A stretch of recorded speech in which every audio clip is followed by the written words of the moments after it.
और दोस्तों, कैसे हैं आप? आशा करता हूँ बहुत अच्छे और अपना अपने परिवार का बहुत अच्छे से ध्यान रख रहे हैं।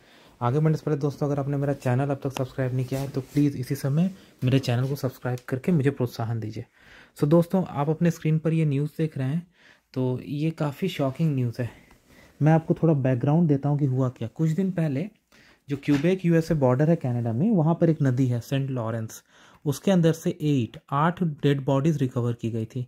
और जब इन्वेस्टिगेशन हुआ तो उसमें पता चला कि ये 4 बॉडीज़ उसमें से एक गुजराती फैमिली की है, जैसा कि आप अपने स्क्रीन पर देख रहे हैं। ये देखिए उनकी फैमिली फ़ोटो। तो ये कोई नई घटना नहीं है, कुछ ऐसा ही पिछले साल हुआ था, जहाँ पे गुजरात के ही एक फैमिली के 4 लोग, जिसमें जो यंगेस्ट था एक बच्चा, वो सिर्फ 2 साल का था, और वो कनाडा आकर यूएस जाने के इलीगली इंटर करने के दौरान उसकी मृत्यु हो गई। बर्फ़ में पूरी फैमिली फ्रोज़न हो गई। तो दोस्तों, यहाँ पर बहुत ही सीरियस यहाँ पर मतलब एक कंसर्न है जो मैं आपके साथ डिस्कस करना चाहूँगा। तो दोस्तों, इलीगल इमिग्रेशन कोई नई बात नहीं है, मैं जानता हूँ। लेकिन क्या इसके लिए इतना रिस्क लेना ठीक है दोस्तों? मुझे नहीं लगता। दोस्तों कि इसमें किसी भी तरह का ऐसा रिस्क लेना चाहिए, क्योंकि आप देख रहे हैं दोस्तों ये कितना डेंजरस हो सकता है। देखिए इस फैमिली को, इसमें जो 2 पीछे बच्चे हैं, उनके आगे एक ब्राइट फ्यूचर था। वो लोग कुछ पढ़कर कुछ बनकर अपनी फैमिली के लिए बहुत अच्छा कर सकते थे। उनसे उनका पूरा फ्यूचर, उनकी ज़िंदगी छीन ली गई। मैं मानता हूँ उन्होंने इस काम के लिए बहुत पैसे खर्च किए होंगे, लेकिन पैसे तो आप दोबारा कमा सकते हैं। क्या ज़िंदगी वापस आ सकती है? नहीं आ सकती। तो ऐसे काम करने ही क्यों दोस्तों? और अगर आप इलीगली इमिग्रेट कर भी जाते हो किसी कंट्री जैसे यूएसए में, वहाँ आपको क्या राइट्स मिलेगा, क्या प्रोटेक्शन मिलेगा, क्या जॉब करोगे वहाँ पर?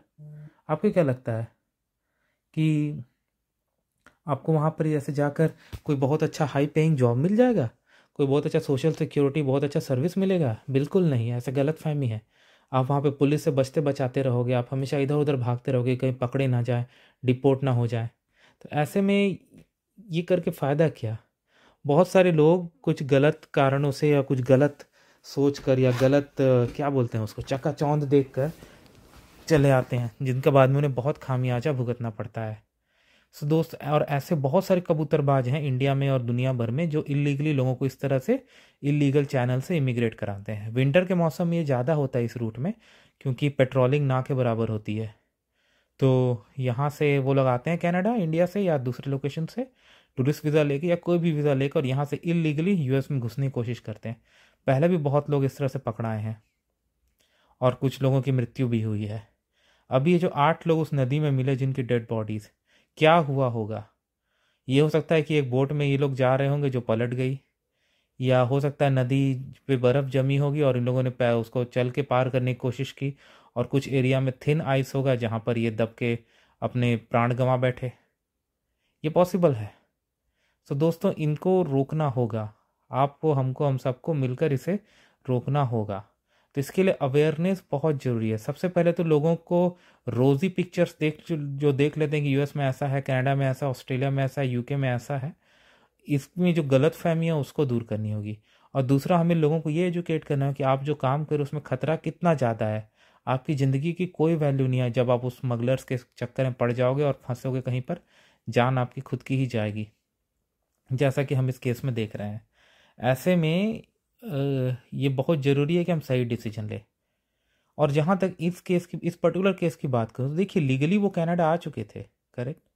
मानता हूँ वो टूरिस्ट वीज़ा पे थे और वो कोई वर्क यहाँ पे नहीं उठा सकते थे, लेकिन वो यहाँ पर रिसर्च तो कर सकते थे। उनके 2 बच्चे हैं, तो वो यहाँ पर एजुकेशन सिस्टम की स्टडी कर सकते थे। ये फाइंड आउट कर सकते थे कि यहाँ पर एज अ स्टूडेंट वो कैसे आ सकते हैं, और उनके पास मौका था। वो यहाँ के एम्प्लॉयर्स को कांटेक्ट कर सकते थे, रिसर्च कर सकते थे, उनसे पूछ सकते थे कि अपनी अपनी सीवी भेज सकते थे, एलएमआईए की बात कर सकते थे। और अगर सक्सेसफुल हो जाता, एलएमआईए मिल जाती, वो वापस जाते इंडिया, वहाँ से वर्क परमिट अप्लाई करके लीगली आ जाते, और फिर कनाडा में कंटिन्यू करके वो पीआर बन जाते, फिर आगे जाके सिटीजन बन जाते। और जब आप कैनेडियन सिटीजन बन जाते हो, आप यूएस में भी जॉब कर सकते हो, उनका जो अग्रीमेंट है उस हिसाब से। ये चीज़ उनके बच्चों के लिए भी एप्लीकेबल था। वो यहाँ स्टडी करते आके, वहाँ से पीआर लेते, पीआर से सिटीजन बनते, अपने पेरेंट्स को स्पॉन्सर कर लेते। तो दोस्तों, रास्ते हैं, ऐसा नहीं कि रास्ते बंद हो गए हैं, रास्ते हैं। लेकिन आपको थोड़ा पेशेंस रखना होगा और सही तरीके से काम करना होगा, क्योंकि गलत काम करने वाले बहुत लोग हैं, आपको गलत रास्ते पर ढकेलने वाले, उसकी तरफ भेजने वाले बहुत लोग हैं अपने फ़ायदे के लिए। तो आपको ये चीज़ बहुत ही केयरफुली ध्यान रखते हुए आगे बढ़नी है। आपकी जरा सी मिस्टेक इसमें बहुत ज़्यादा आपको कॉस्ट कर सकती है, जैसा कि आप इस केस में देख रहे हो। ऐसे में ये बहुत ज़रूरी है कि हम ये अवेयरनेस स्प्रेड करें, कि ताकि इस तरह की चीज़ें फ्यूचर में ना हो।